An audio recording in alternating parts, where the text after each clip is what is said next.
Welcome to the Voice of America in Korean. Direct from Washington, the Voice of America, VOA.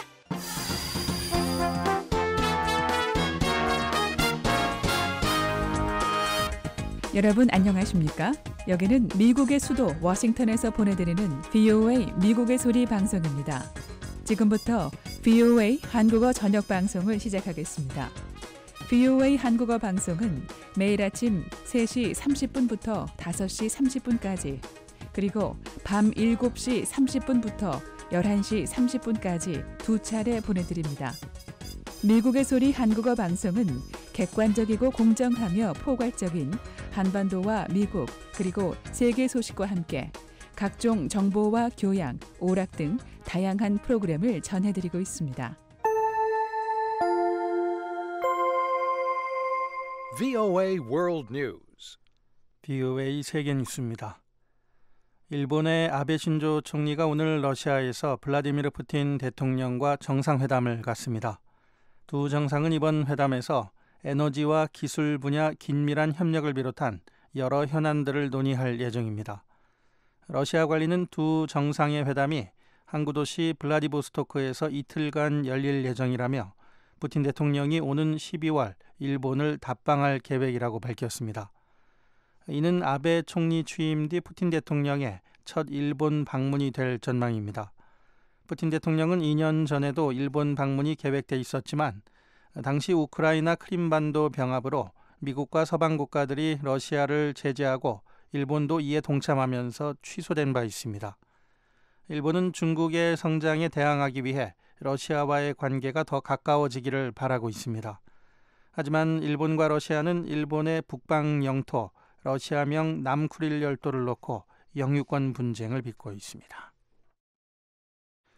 터키는 쿠르드족에 의한 위협이 모두 제거될 때까지 시리아 북부 지역에 대한 군사 공격을 멈추지 않을 것이라고 밝혔습니다.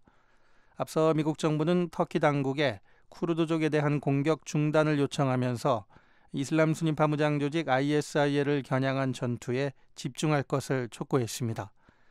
이에 대해 레제 타입 에르도안 터키 대통령은 어제 쿠르드족과의 휴전은 불가능하다며 쿠르드족이 유프라데스강 동편으로 퇴각하지 않으면 계속 터키의 공격 목표가 될 것이라고 말했습니다. 한편 이란은 시리아 북부 지역에 대한 터키의 군사 공격을 빨리 끝낼 것을 촉구했습니다. 이란 정부는 시리아에서 터키군의 존재는 갈등을 부추길 뿐이라고 지적했습니다. 미국은 요르단강 서안지군의 유대인 정착촌 건설을 가속화하려는 이스라엘 정부의 계획을 비난했습니다. 조시어니스트 백악관 대변인은 어제 이스라엘의 정착촌 확대 행위는 팔레스타인과의 두 개 국가 해법 실현에 심각한 위협이라고 밝혔습니다. 어니스트 대변인은 또 이스라엘 당국이 서안지구의 불법 건축물과 비인가 정착촌을 소급 승인하는 정책에 우려를 제기했습니다. 앞서 이스라엘 언론 매체 하레츠와 정착촌 감시단체 피스나우에 따르면 이스라엘 군사계획위원회는 최근 서안지구에 463호의 주택건설 계획을 승인했습니다.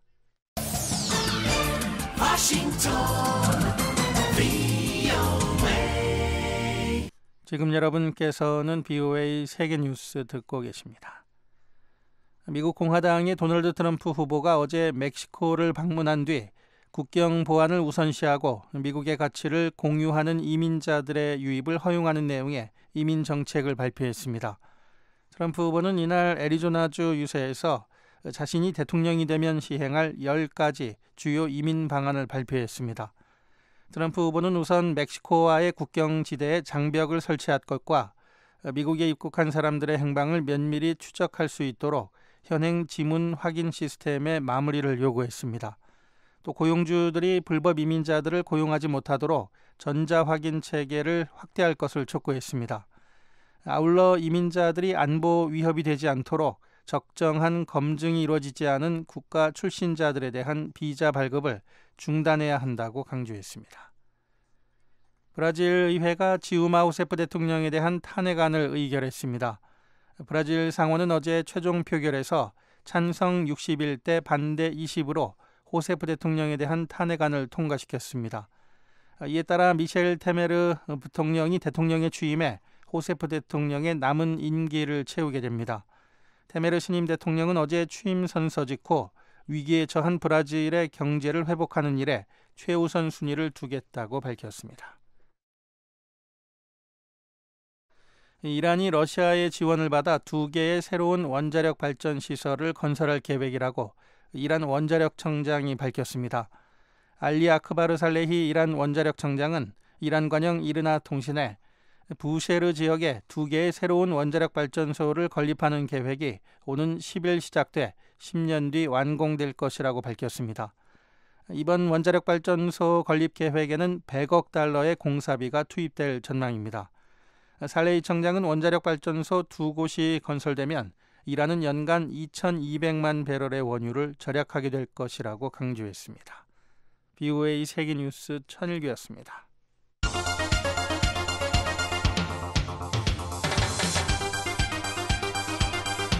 VOA News Today. 여러분 안녕하십니까? 박형주입니다. 9월 1일 목요일 VOA 뉴스 투데이 1부 시작합니다. 먼저 이 시간 주요 소식입니다. 박근혜 한국 대통령이 러시아와 중국 등을 잇따라 방문해 푸틴 대통령, 시진핑 주석과 각각 정상회담을 갖습니다. 사드와 북핵 문제 등이 논의될 전망입니다. 유엔 안보리의 대북 제재 결의 22705 이행 보고서를 제출한 나라가 50여 개국에 이른 것으로 확인됐습니다. 한국과 일본 정부는 이전의 대북 결의에 비해 크게 증가했다며 긍정적 평가를 했습니다. If we look at the implementation of 2270, there are some positive elements. 김용진 북한 내각 부총리 처형 보도와 관련해 미 국무부는 보도가 사실이라면 잔인하고 타락한 정권이라고 비판했습니다. 국제인권단체들은 북한 고위층 누구도 안전하지 않은 상황일 것이라고 진단했습니다. 금요일인 내일 북한은 차차 흐려져 비가 오겠습니다. 아침 최저 기온은 8도에서 21도, 낮 최고 기온은 16도에서 26도로 오늘보다 조금 낮습니다. 바다의 물결은 동해북부 먼바다에서 2에서 3m로 높게 일다가 차차 낮아지겠고 그 밖의 해상은 0.5에서 2.5m로 일겠습니다. 첫 소식입니다. 박근혜 한국 대통령이 내일부터 러시아와 중국, 라오스를 차례로 방문합니다. 박 대통령은 이번 순방에서 한반도 주변 사강과 잇따라 정상회담을 개최할 예정인데요. 특히 사드 배치 결정 이후 첫 한중 정상간의 만남에 관심이 쏠리고 있습니다. 서울에서 박병용 기자가 보도합니다. 박근혜 한국 대통령은 지난 7월 고고도 미사일 방어 체계 사드의 주한미군 배치가 공식 발표된 이후 처음으로 이에 반대해온 중국과 러시아를 잇따라 방문해 정상회담을 갖기로 함으로써 회담 결과에 관심이 쏠리고 있습니다. 한국 청와대 김규현 외교안보 수석은 박 대통령이 오는 4일 중국 항저우에서 열리는 주요 20개국 G20 정상회의 참석을 계기로 시진핑 중국 국가주석과 한중 정상회담을 갖기로 확정됐다고 1일 밝혔습니다.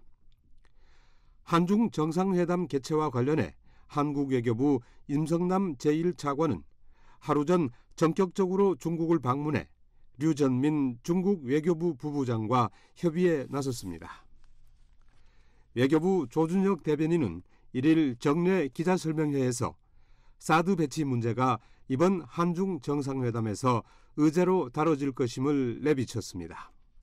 임성남 차관은 이번에 중국을 방문해서 사드 문제를 포함하여 우리 정상의 방중 준비와 관련된 전반적인 사항에 대해서 협의를 하였습니다. 이에 따라 이번 한중 정상회담이 사드 갈등으로 벌어진 두 나라 관계를 개선하고 북핵 문제에 대한 협력을 공고히 하는 계기가 될 수 있을지 주목됩니다. 박 대통령은 이에 앞서 러시아 블라디보스토크에서 동방경제포럼에 참석하고 블라디미르 푸틴 러시아 대통령과도 정상회담을 갖습니다. 푸틴 대통령과의 한러 정상회담은 이번이 네 번째로 두 정상은 북핵 문제를 비롯한 한반도 정세에 대해 의견을 교환하고 두 나라 관계의 실질적인 발전 방향 등에 대해 논의할 예정입니다. 박 대통령은 이어 오는 8일 라오스에서 열리는 아세안 정상회의에 참석하는 것을 계기로 바락 오바마 미국 대통령과도 정상회담에 나섭니다.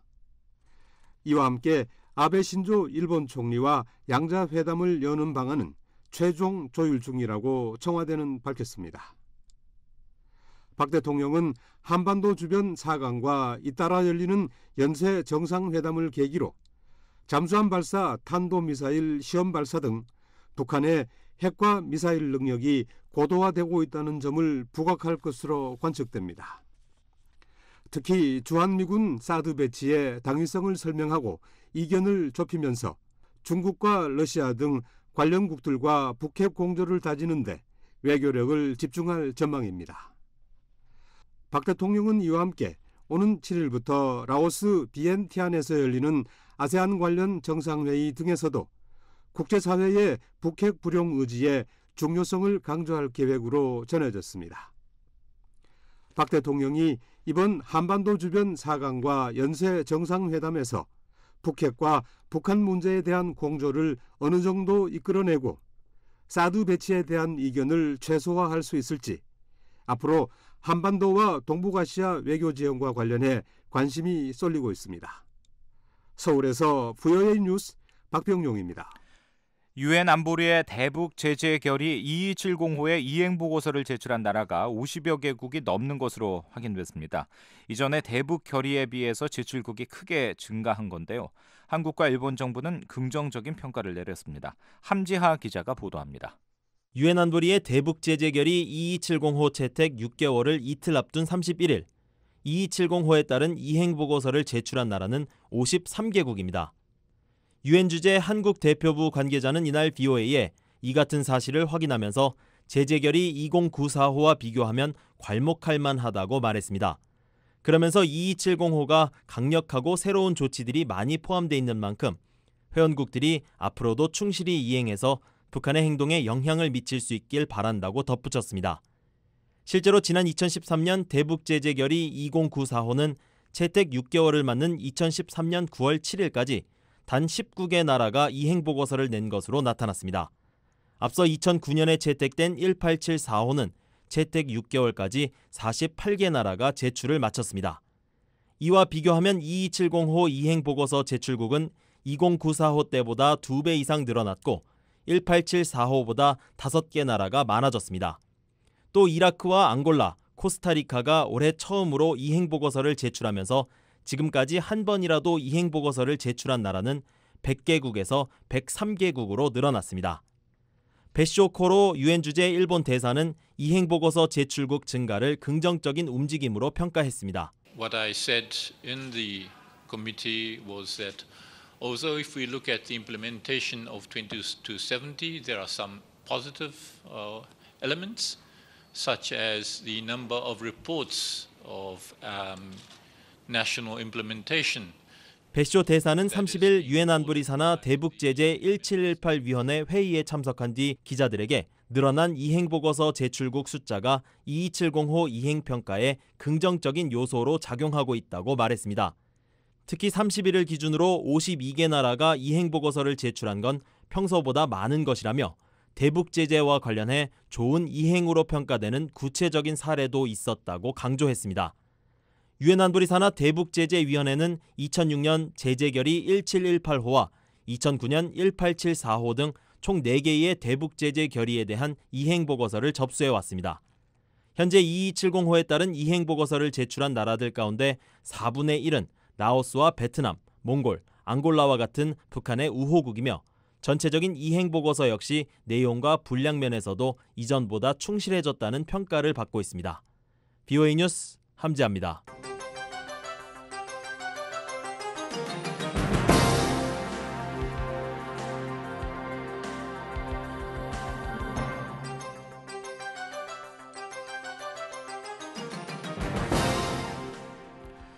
네, 북한의 4차 핵실험 등에 따른 국제사회의 대북 제재가 6개월째로 접어들면서 이 대북 제재에 대한 북한 당국의 대응에도 관심이 모아지고 있는데요. 북한은 석탄이나 철광석의 수출 용도를 바꿔서 이 대북 제재를 우회하거나 제재 대상이 아닌 품목의 수출을 크게 늘리는 것으로 분석됐습니다. 서울에서 김은지 기자가 취재했습니다. 북한은 우선 국제사회의 대북 제재가 본격화되기 전 제재 효과를 줄이기 위해 북중 무역 규모를 급격하게 늘린 것으로 추정됩니다. 중국의 상무부가 북한과의 수출입 금지 품목을 발표하기 직전인 3월 북한의 대중 수출은 전년 같은 기간보다 13%, 수입은 16% 증가했습니다. 이 가운데 북한의 대중 수출 1위 품목인 석탄의 3월 한 달 수출 물량과 액수는 전년 대비 각각 80%와 30%로 큰 폭으로 늘었습니다. 이는 중국 정부가 대북 제재에 본격적으로 참여하기 전 경제 주체들이 거래를 앞당겨 진행했기 때문으로 보인다고 한국개발연구원 KDI 이종규 박사는 분석했습니다. 북한은 이와 함께 대북 제재로 주요 외화 수입원인 광물 수출이 어려워지면서 제재를 우회하는 방안을 적극 모색했을 가능성도 있습니다. 한국 정부 당국자는 북한이 민생용 광물 수출은 허용한다는 제재의 예외 조항을 최대한 활용해 소속을 바꿔서 민생 목적으로 광물을 수출했을 가능성이 있다고 말했습니다. 북한과 거래하는 중국 단둥 현지 기업 176곳을 대상으로 설문조사를 실시한 서울대학교 김병현 교수에 따르면 북한 광물 수출 기업의 70% 이상은 군이나 당 소속입니다. 한국무역협회에 따르면 제재 품목인 철광석의 올해 상반기 대중 수출은 지난해보다 오히려 늘어났습니다. 중국의 대북 제재가 본격화된 지난 4월 이후 석 달 동안 철광석의 수출 물량과 액수는 77%, 73%나 급증했습니다. 이는 지난해 국제 원자재 가격 하락과 중국의 경기 둔화로 철광석의 대중 수출이 물량과 액수 모두 70% 이상 급감한 것과는 크게 다른 겁니다. 석탄 수출 역시 지난 4월 이후 전년 대비 수출액이 큰 폭으로 감소하다 6월 이후 감소폭이 점차 줄어드는 추세입니다. 북한 자원연구소 최경수 소장입니다. 제재 속에서도 일부 줄어드는 것은 중국의 산업 위축이 더 큰 이유고 제재 때문은 아니라 이거죠. 그 제재를 했다 할지라도 민생 목적은 빠져나갈 수 있도록 그렇게 구멍이 다 만들어졌잖아요. 그래서 그 민생 목적으로 얼마든지 그걸 피해 나갈 수가 있어요. 지난달부터 중국에 체류한 경상대 정은희 교수는 제재 품목인 철광석과 석탄의 경우 제재 이후에도 변함없이 중국으로 넘어오고 있다며 특히 석탄의 경우 규제가 허술한 산둥의 일조항을 통해 들어오고 있다고 말했습니다. 지금 뭐 석탄 안 넘어온다 하더라도 뭐 기차로 매일 넘어와요. 그 제재 있다고 하는데도 넘어와서 바로 단동에서 어디지 황평인가 그쪽으로 바로 넘어가고요. 일조항으로 북한 배 드나들었거든요. 지금까지도 계속. 부족한 외화를 확보하기 위해 제재 대상이 아닌 품목의 수출을 크게 늘렸을 가능성도 있습니다. 대표적인 것이 의류 제품과 수산물입니다. 올해 상반기 의류 제품과 수산물의 대중 수출은 전년 같은 기간에 비해 각각 12%와 13% 늘어났습니다. 중국의 한 대북 사업가는 대북 제재로 중국을 거쳐 북한과 간접적으로 위탁 가공 거래를 해온 한국과 일본, 유럽연합 등 제3국 기업들로부터 주문이 줄자 북한이 중국의 내수 시장의 판로 개척을 위해 상당한 노력을 기울인 것으로 안다고 말했습니다. 한국의 세종연구소가 최근 북중 접경 지역을 방문한 결과를 바탕으로 작성한 보고서에 따르면 훈춘의 중국 방직 의류업체들이 북한 지역에 15개의 가공 공장을 세워 개성공단 방식을 원용한 출경 가공업을 활성화하고 있는 것으로 파악됐습니다. 제재 대상에 포함되지 않은 북한산 광물 수출도 큰 폭으로 늘어났습니다. 올해 상반기 영광이나 아연광, 아연괴, 마그네사이트, 동광 등 5개 품목의 대중 수출액은 7,800만 달러로 지난해 같은 기간보다 50%나 증가했습니다. 북한 자원연구소 최경수 소장입니다. 이 아연이랄지 동이랄지 이런 비제재 품목은 중국에 북한이 수출할 수 있을 만큼 계속해서 생산할 수 있을 만큼 생산할 수 있는 양은 더 수출을 더 열심히 더 노력할 거다. 그건 당연히 외화 확보를 위해서 그럴 수밖에 없는 거고 또 중국 입장에서 보면은 비제재 품목이기 때문에 싼 값으로 좋은 품질을 살 수 있다면 중국 입장에서는 훨씬 더 이중적인 효과가 있는 거니까 뭐 비제재 품목 같은 경우는 더욱더 중국 수요가 있고 또 북한이 생산할 수만 있다면 그것은 뭐 지금보다 줄지는 않을 거다. 늘어나면 늘어나지. 그렇게 보는 거죠. 북한 근로자들의 해외 송출도 계속되고 있습니다. 경상대 정은희 교수에 따르면 단둥 지역에만 북한 근로자 15,000여 명이 있는 것으로 추정됩니다.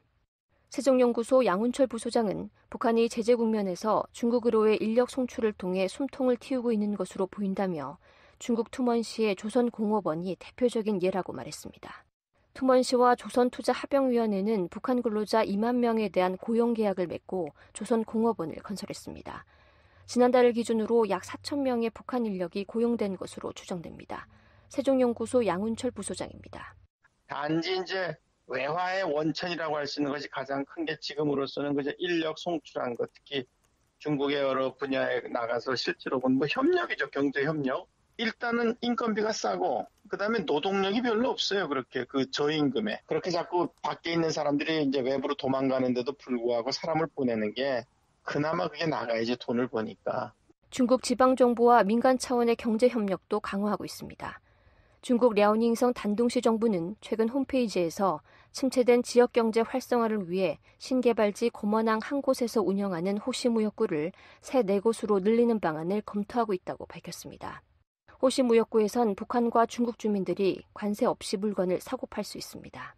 지린성 역시 지난 2010년 이후 준비해온 투먼 호시무역구 건설을 마치고 조만간 시범 운영에 들어갈 예정인 것으로 알려졌습니다.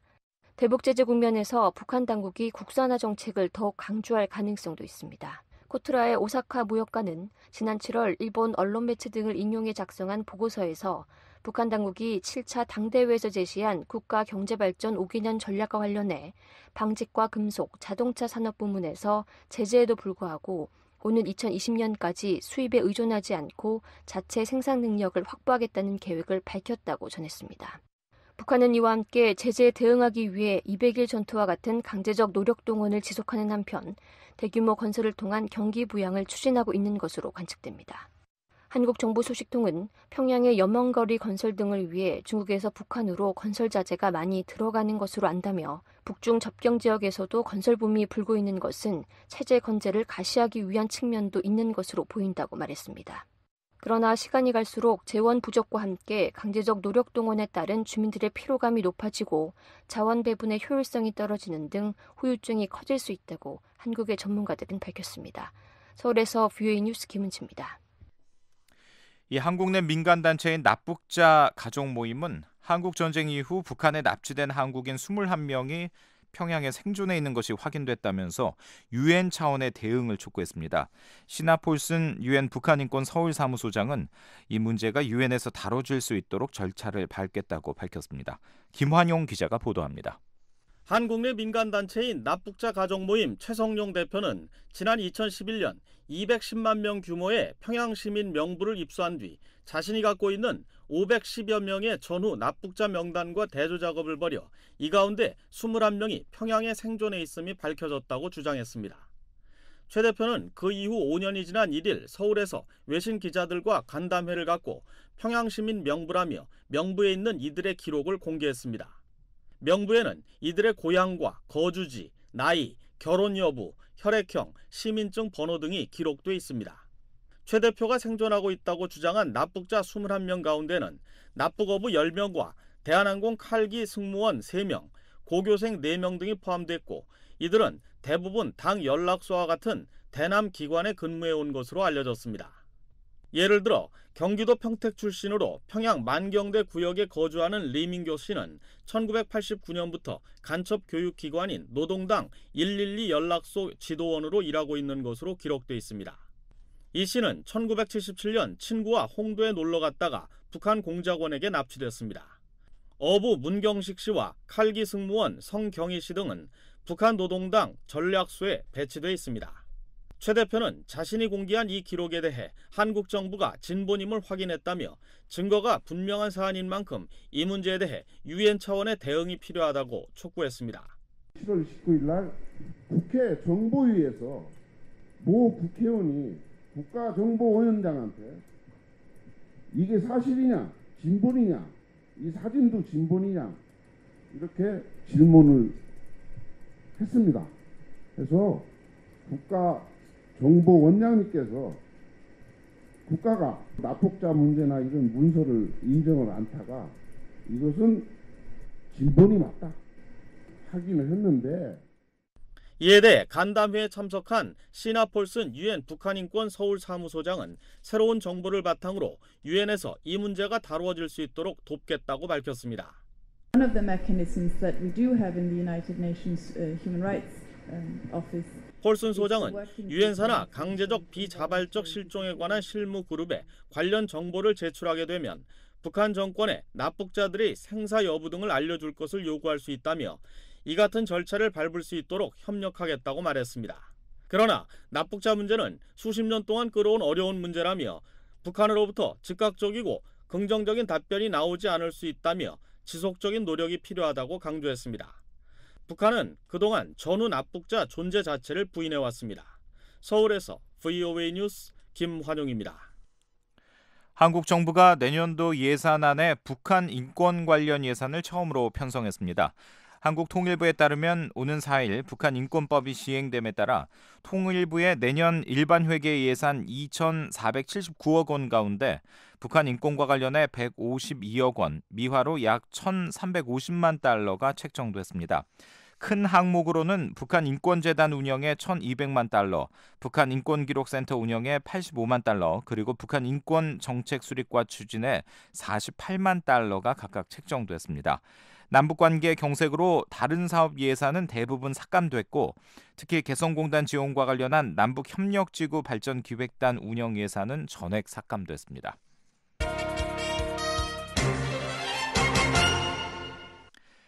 김용진 북한 내각 부총리 처형 보도와 관련해 미 국무부는 이 북한 정권을 강도 높게 비판했습니다. 보도가 사실이라면 잔인하고 타락한 정권의 모습을 보여주는 것이라고 지적했습니다. 백성원 기자의 보도입니다. 국무부는 김용진 북한 내각 부총리 처형과 일부 고위 관리들의 처벌에 대한 한국 통일부의 발표와 관련해 해당 보도를 접했다고 밝혔습니다. I've seen some media reporting along those lines in the last several days myself. But if it's true, it's just more examples of the brutality, the depravity of this regime. 존 커비 국무부 대변인은 31일 정례 브리핑에서 북한 정권 내부에 이런 혼란을 우려하느냐는 질문에 자신이 보도의 진위를 증명할 수는 없지만 사실이라면 정권의 잔혹성과 타락을 보여주는 또 하나의 신뢰라고 답했습니다. 이어 이런 행동은 북한 정권이 나가는 방향에 아무도 안심할 수 없게 만들고 미국이 한반도 안전을 지키는데 방심하지 말아야만 하는 이유이기도 하다고 말했습니다. And certainly gives no one any comfort about the direction that the regime is going in or would give us any reason to be anything but continuously vigilant about our security commitments on the peninsula. 앞서 캐틴 애덤스 국무부 대변인도 이날 BOA와의 전화 통화에서 북한 관리 처형 보도가 사실로 확인된다면 북한 정권의 극단적 잔혹함을 보여주는 또 하나의 사례라는 입장을 전했습니다. 한편 커비 대변인은 이날 북한에 수감 중인 미국인 대학생 오토 원비어 씨가 겪는 부당한 처우를 상기시키며 북한의 미국인 억류 관행을 비판했습니다. 특히 원비어 씨에 대한 평양 주재 스웨덴 대사관의 영사 접견이 3월 이후 중단된 사실을 확인하면서 북한으로부터 어떤 석방 조짐도 보이지 않는다고 밝혔습니다. I'm not aware of any such signals, and as I think I noted earlier, our protecting power, Sweden, last was able to visit him in March, so it's been a while. 커비 대변인은 북한이 원비어 씨에게 반공화국 적대 행위 혐의로 15년형을 선고한 것은 지나치게 가혹한 판결이라며 억류 미국인을 정치적 목적으로 이용하지 않는다는 주장과 달리 바로 그렇게 하고 있다는 사실이 더욱 명확해지고 있다고 지적했습니다. 커비 대변인은 원비어 씨가 형사사건 절차를 거친 만큼 북한은 그를 특별 사면해 즉각 석방할 것을 거듭 촉구했습니다. 또 미국인 억류는 북한 여행의 위험성을 강조한다면서 미국 시민은 어떤 일이 있어도 북한 여행을 하지 말 것을 강력히 권고한다는 미국 정부의 입장을 분명히 했습니다. VOA 뉴스 백성원입니다.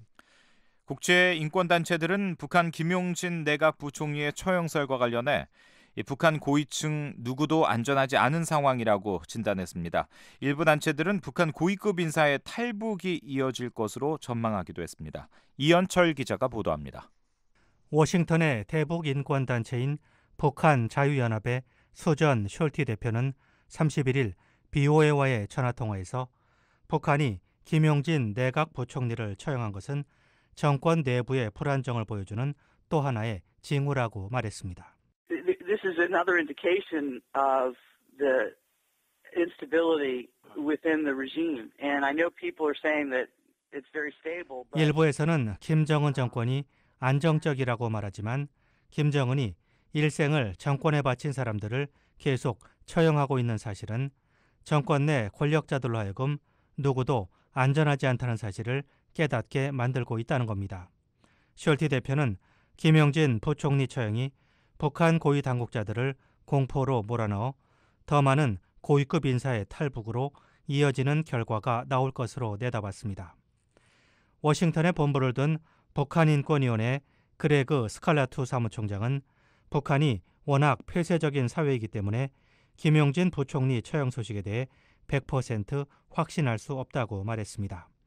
스칼라투 사무총장은 올해 2월에 처형설이 나돌았던 이용길 총참모장이 5월에 군에 다시 복귀한 사례를 들면서 김 부총리 처형 소식도 조금 더 지켜볼 필요가 있다고 말했습니다.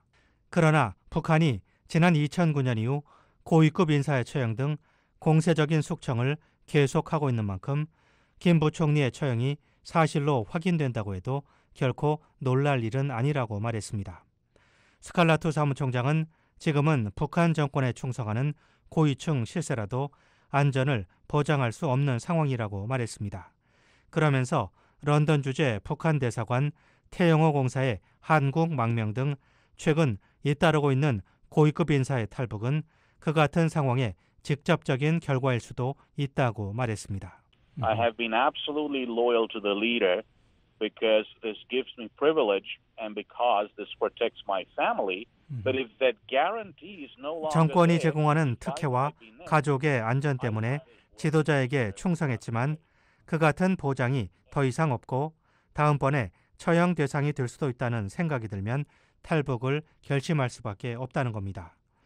국제인권단체인 휴먼 라이츠 워치의 존 시프턴 아시아 국장도 북한에서 어떤 일이 벌어지고 있는지 정확히 알기는 매우 어렵다는 신중한 입장을 보였습니다.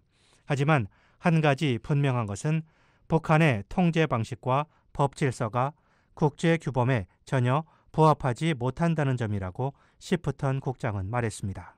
This is a country which doesn't have freedom of expression. It doesn't have an independent judiciary, and nobody can argue that it's a place where 북한에는 표현의 자유가 없고 독립적인 재판부도 없기 때문에 누구도 북한에서 공정한 사법 절차를 기대할 수 없다는 겁니다.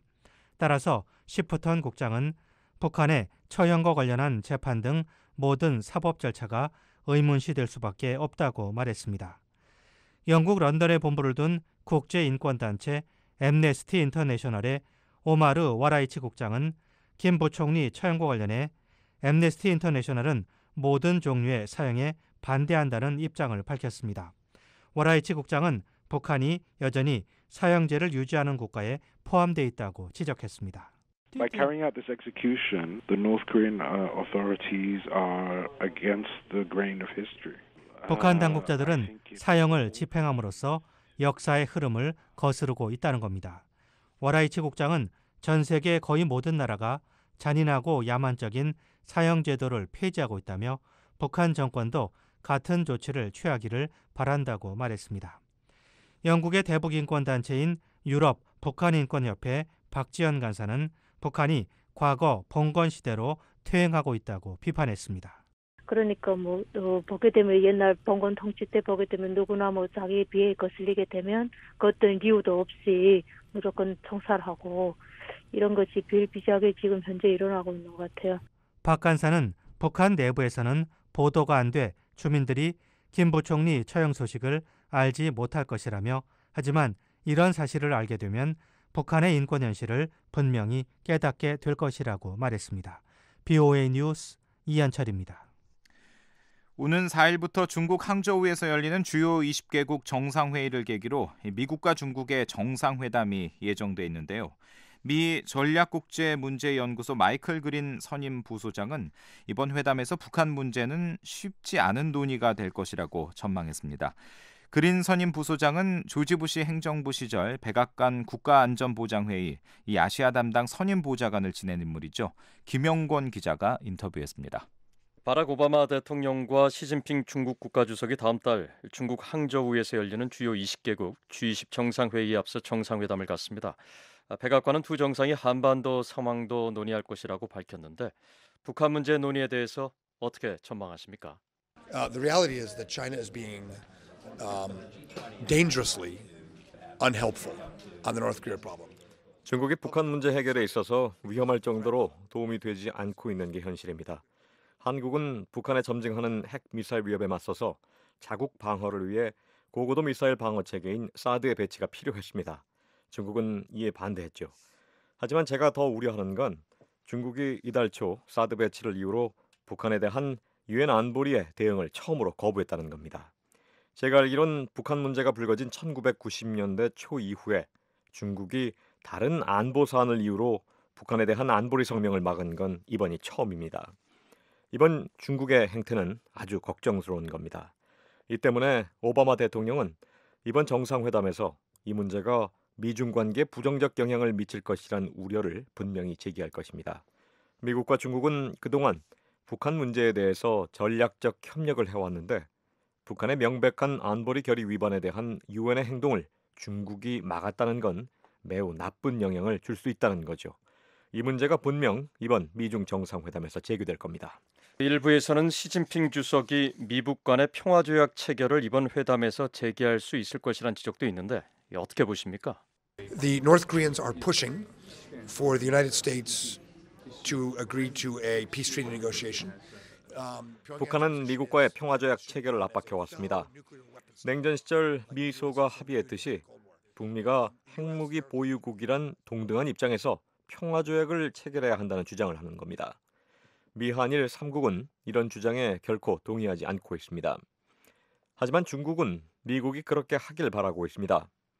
저는 임기가 얼마 남지 않은 오바마 대통령이 이에 대해서 공개적으로 논의키로 합의한다면 엄청난 실책이 될 것이라고 봅니다. 첫째는 북한의 핵 미사일 개발에 대해서 잘못된 신호를 줄 수 있습니다. 유엔 안보리 결의 위반에 대한 대가가 평화조약이란 말도 안 되는 결과를 가져오는 거죠. 또 이런 합의는 차기 미 행정부에 정치적으로 매우 위험한 부담을 줄 수 있습니다. 이런 배경 때문에 미중 정상회담에서 북한 문제는 매우 어려운 논의가 될 겁니다. 상황이 분명 좋지 않기 때문이죠. 사드 배치 문제로 소원해진 한중 관계가 이번 G20 정상회의로 좀 개선될 여지가 있을까요? The fact that Beijing didn't do anything in the Security Council or otherwise to help, and that President Xi would not. 중국 정부는 북한의 계속되는 핵 미사일 도발에 대해서 아무것도 하지 않았습니다. 최근 유엔 안보리에 대응해서도 그랬고요. 박근혜 대통령이 그동안 북한 문제 해결을 위해서 개인적인 시간과 정치적인 자산을 모두 투입해서 시진핑 주석과의 관계 개선에 나섰지만 시 주석은 박 대통령의 전화를 받지 않았습니다. 시 주석은 오히려 박 대통령을 약소국의 지도자처럼 대했습니다. 박 대통령도 이에 대해서 매우 불쾌했을 겁니다. 이 때문에 한중 관계는 당분간 냉랭한 기운이 계속될 것으로 보입니다. 한국의 사드 배치는 국가안보 차원에서 매우 정당한 조치입니다. 사드는 중국에 결코 위협이 되지 않습니다. 박 대통령도 이런 입장을 고수할 것이라고 봅니다. 북한의 잠수함 발사 탄도미사일 위협과 대응도 최근 한국에서 논란이 되고 있습니다. 이 위협을 어떻게 평가하십니까? We can sink North Korean subs pretty easily. So in terms of the military threat, I think it's more symbolic. 미군과 한국군은 북한의 잠수함을 쉽게 격침시킬 수 있습니다. 따라서 군사적 위협 측면에서 보면 북한의 SLBM은 실제적 위협보다는 상징적이라고 볼 수 있습니다. 잠수함 발사 탄도미사일은 북한의 다른 이동식 지상 탄도미사일에 비하면 그리 큰 위협이 아니라고 봅니다. 제가 더 우려하는 건 북한의 이런 지속적인 핵과 미사일 개발에 처벌과 대가가 제대로 따르지 않는다는 겁니다. 한국 당국은 빠르면 1년에서 3년 안에 북한이 잠수함 발사 탄도미사일을 전력화할 수도 있다고 밝혔습니다. 일부에서는 한국이 SLBM 대응으로 핵 잠수함을 도입해야 한다는 목소리도 나오고 있는데요. No, you don't need a nuclear submarine to deal with a North Korean diesel submarine that's very loud and easy to find and sink. 북한의 디젤 잠수함에 대한 대응으로 한국이 핵 잠수함을 도입할 필요는 없습니다. 북한의 디젤 잠수함은 소리가 매우 크죠. 이 때문에 음파 탐지를 통해서 쉽게 위치를 찾아내서 격침시킬 수 있습니다. 북한의 군사 전력 증강 차원에선 위기 고조의 일환이 될 수 있지만 전반적인 군사적 측면에서 보면 핵탄두를 장착한 지상의 이동식 탄도미사일이 훨씬 더 위협적입니다.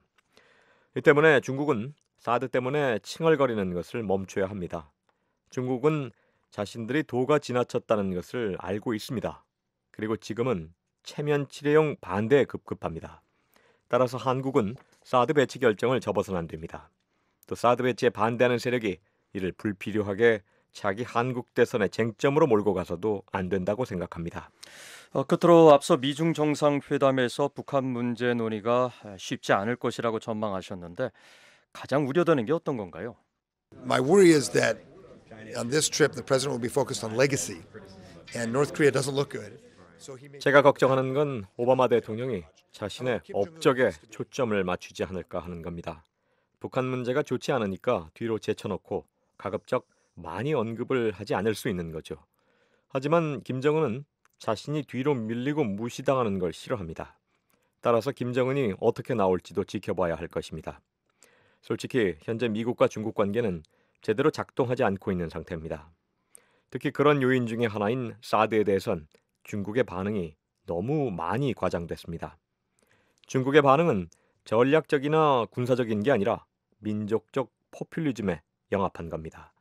중국 당국은 한국의 사드 배치를 용인할 수 없다면서 금지선을 그었지만 박근혜 대통령이 이 선을 넘자 운신의 폭이 좁아졌습니다.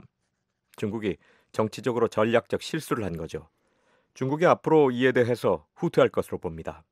하지만 그 과정이 쉽지만은 않을 겁니다. 왜냐하면 중국 정부가 매우 강경 노선을 밟아왔기 때문입니다. 그럼에도 중국이 미국과 한국에 대해서 여러 가지 손실을 감수하고 사드 배치에 대한 보복에 나서지는 못할 겁니다. 네, 지금까지 미국 전략국제문제연구소 마이클 그린 선임 부소장이었습니다. 인터뷰에는 김영권 기자였습니다.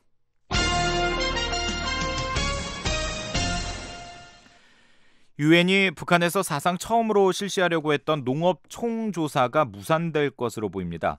북한은 유엔의 농업 총조사 2020 설명회 초청을 거절한 것으로 확인됐습니다. 김현진 기자의 보도입니다. 유엔 식량농업기구 FAO 통계국의 자이로 카스타노 농업 총조사 담당관은 30일 BOA에 북한이 다음 달 태국 수도 방콕에서 열리는 농업 총조사 2020 설명회 참석을 거절했다고 말했습니다. Well, actually we invited 22 countries and North Korea. 농업 총조사 2020의 실시 방법과 기술 등을 전수하기 위한 설명회에 북한을 포함한 아시아 지역 22개 나라를 초청했지만 북한은 거절했다는 설명입니다.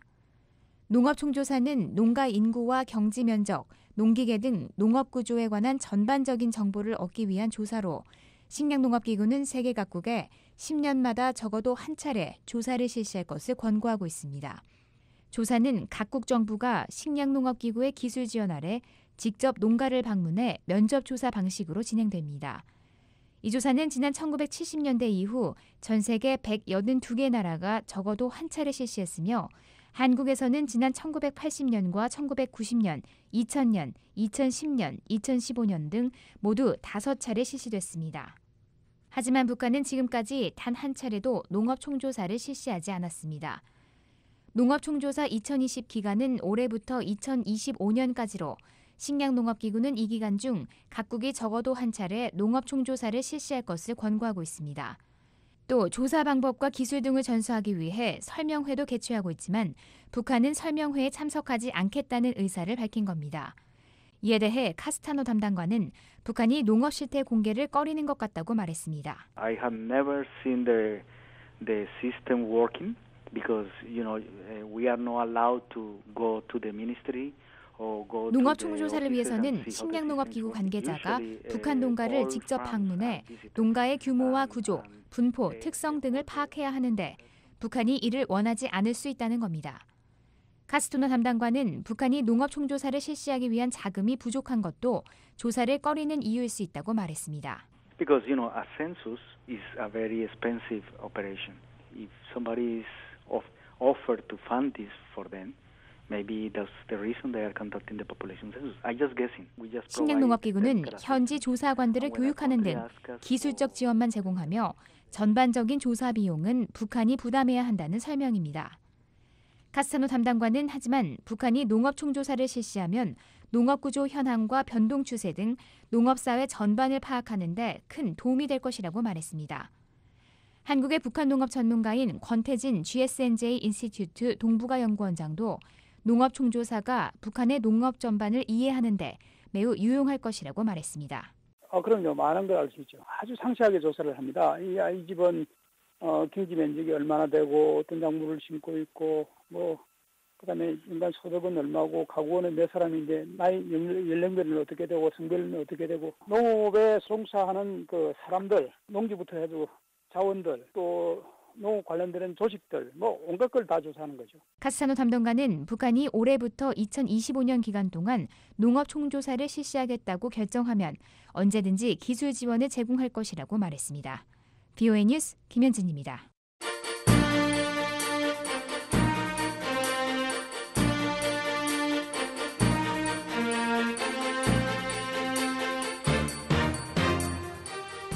네, 한국의 이모저모를 알아보는 서울통신 시간입니다. 도성민 기자 함께하겠습니다. 도성민 기자 안녕하십니까?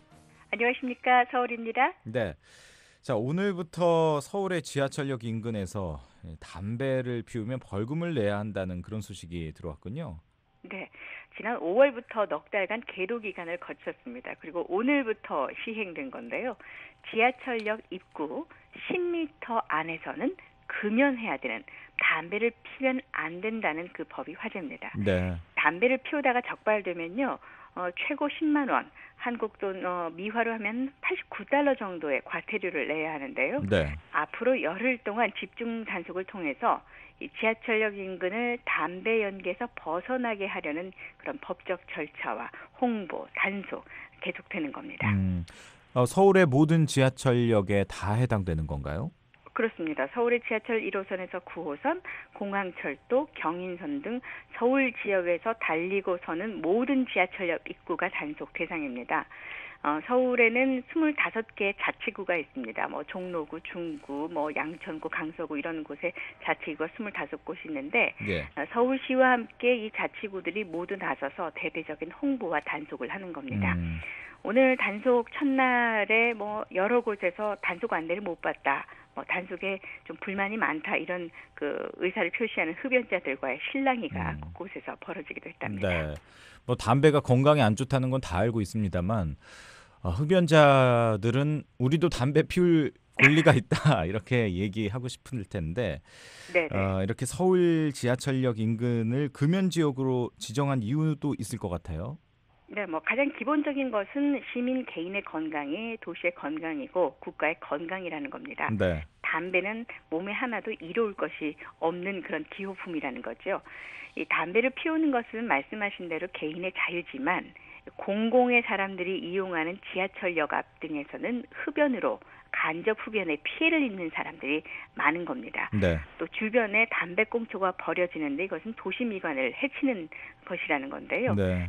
서울시는 지하철역 인근의 금연 정책에 앞서서 지하철역 인근 대형 건물에서의 금연, 또 도심 광장, 공원에서의 금연을 시행해 왔고요. 네. 국가적으로 보면은 담배값을 2배 가까이 올렸고 올 연말부터는 흡연의 폐해를 알리는 이 무서운 그림의 약간 혐오적인 그림의 담배값 광고를 시작하게 됩니다. 예. 그렇다면 이런 금연 정책 또 단속 효과 서울 상황은 어떻습니까? 계도 기간에 2차례 조사를 했답니다. 어떤 곳은 시간당 한 40명 정도가 흡연을 했었는데 네. 이 지역에서 계도 기간에 조사를 해보니까 5.6명, 5명 정도로 줄었다는 그런 조사 결과입니다. 네. 효과가 꽤 있는 것이죠.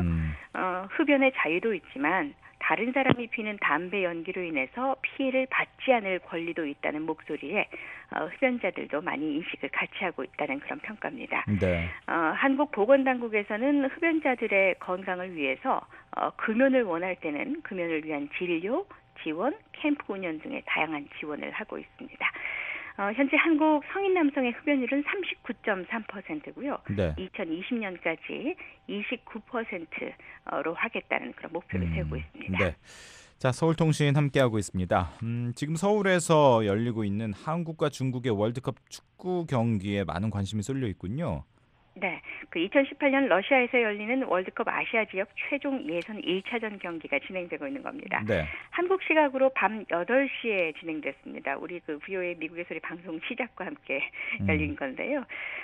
러시아 월드컵으로 가기 위한 최종 관문인 만큼 아주 치열한 승부와 응원이 경기 전부터 초미의 관심사였습니다. 이제 그동안의 전적으로만 보자면 한국이 중국보다 승률이 조금 높은 편이죠?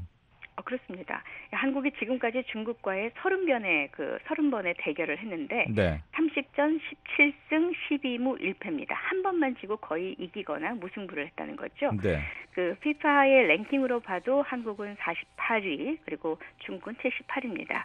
한국은 러시아 월드컵 본선 진출을 위한 아시아 지역 2차 예선에서 전승으로 무결점 통과를 했고요. 중국은 그 북한이 필리핀에 역전패하면서 조 2위로 가까스로 최종 예선행에 올라온 상태입니다. 예. 한국은 또 그 9차례 연속 그 월드컵 본선 진출을 위한 중요한 경기를 마주하고 있어서 각오가 남다른 상태입니다. 예. 보통 한국과 일본이 함께 경기하는 뭐 한일전은 정말 그 전통적으로 긴장감이 좀 흐르는 그런 경기잖아요. 맞습니다. 그런데 이번에는 그 사드 배치로 인해서 이 한중전에도 긴장감이 더해졌다고 하는데 이건 무슨 얘기인가요? 예, 그래서 더 화제입니다. 예. 그 미국의 고고도 방어 미사일의 그 사드의 한국 배치를 둘러싼 어떤 한국과 중국 사이의 정치적 긴장이 오늘 축구 경기에서도 드러날 수 있다 이런 우려가 나온 겁니다. 네. 단순히 한국과 중국의 축구 실력을 보는 승부가 아니라 양국의 축구 관람객들 사이에 불거질 수 있는 어떤 긴장 속에서 그 사드의 영향을 발견할 수 있다 이런 건데요. 뭐 축구 선수들의 어떤 그 이력을 봐도 해외파가 한 명인 중국, 주 유럽과 중국에서 활약하고 있는 해외파를 주축으로 하고 있는 한국팀 경기에서 이 중국팀은 지금 현재 그 필승을 각오하고 있고 중국 관람객들로 지금 계속 그 중국팀을 아주 대거 응원을 하고 있지만 네. 경기 상황에 따라서 혹시 예상되는 안 좋은 점들이 있을 수 있다는 겁니다. 한국 언론들이 지금 이런 표현을 하고 있습니다. 네. 상한벌에 전운이 감돈다.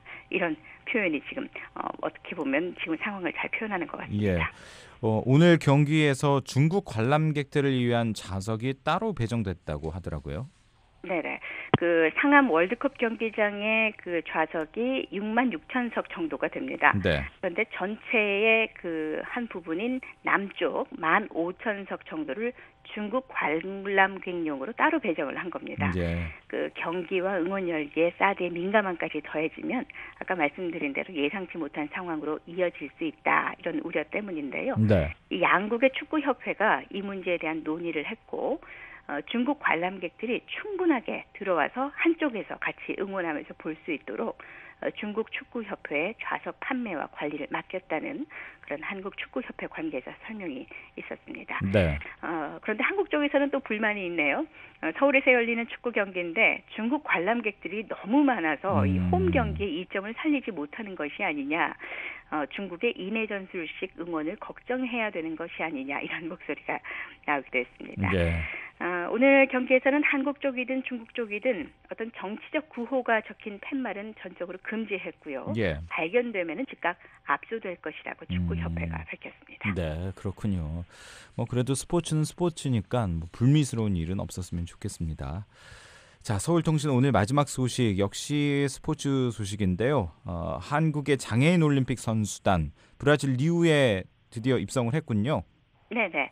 오는 7일부터 18일까지 열리는 리우 패럴림픽에 참가하는 한국 선수단이 오늘 한국 시간으로 오늘 리우데자네이루 갈레안 국제공항에 도착했다는 소식이 들립니다. 지난 23일 인천공항에서 출발해 미국 애틀랜타 현지에서 적응 훈련을 거친 본진과 어제 한국에서 출발한 선수단이 함께 리우에 입성한 것인데요. 네. 공항에 마중 나온 한국 교민들의 태극기 환영을 받고 이 선수촌에 입촌했다고 합니다. 한국의 장애인 올림픽 선수단은 11종목에 출전하고 있고요. 선수가 81명, 임원 58명에서 모두 139명입니다. 네. 금메달 11개 이상을 따서 종합순위 12위권에 들겠다는 목표를 세우고 있습니다. 네. 서울통신 오늘 여기까지 듣도록 하겠습니다. 지금까지 도성민 기자였습니다.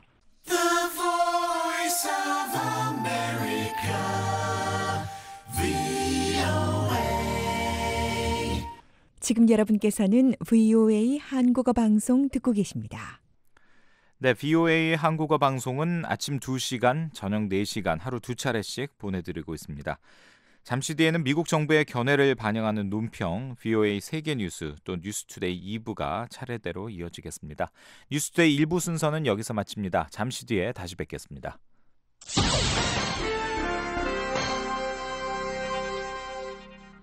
미국 정부의 견해를 반영하는 논평입니다. 여성에 대한 교육은 빈곤 퇴치와 불평등을 줄이는 가장 강력한 수단 가운데 하나입니다. 그럼에도 불구하고 6,200만 명의 소녀들은 아직 학교 교육을 받지 못하고 있습니다. 여자아이들이 학교를 다니지 못하는 데에는 여러 이유가 있습니다. 우선 소녀의 가정이나 마을에서 여자아이가 학교를 다니는 것보다 집안일이나 동생을 돌보고 또 나무나 물을 길어오는 것이 훨씬 낫다고 생각하는 경우가 있습니다. 또는 집이 워낙 가난해서 여자아이를 학교에 못 보내고 남자아이만 학교에 보내는 경우도 있습니다. 또 소녀 스스로 여자아이는 학교에 갈 필요가 없다는 얘기를 듣고 자신도 그렇게 생각할 수도 있습니다.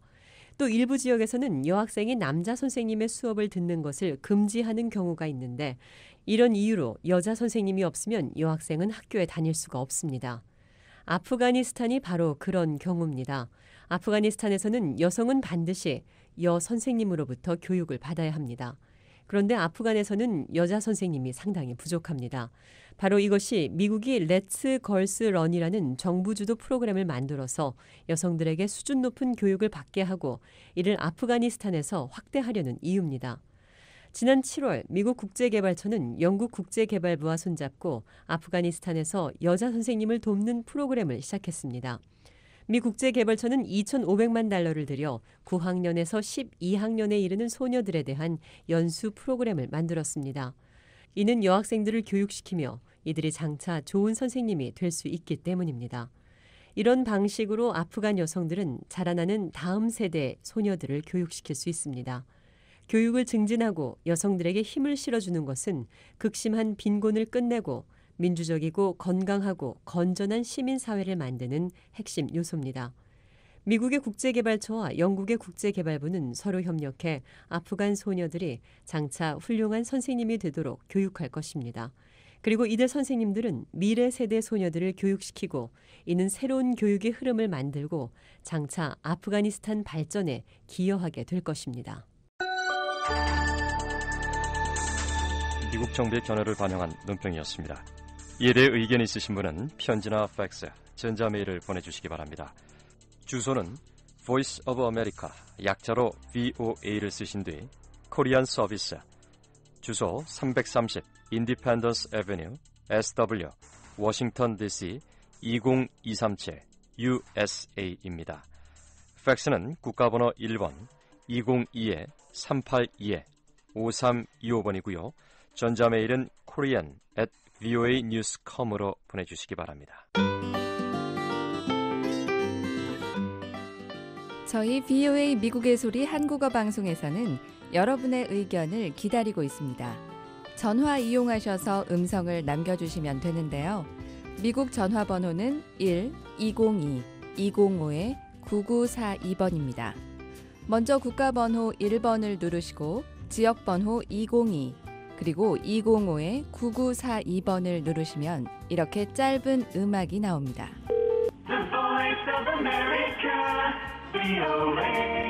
이 소리가 나오면 77번을 누르세요. VOA 미국의 소리 방송입니다.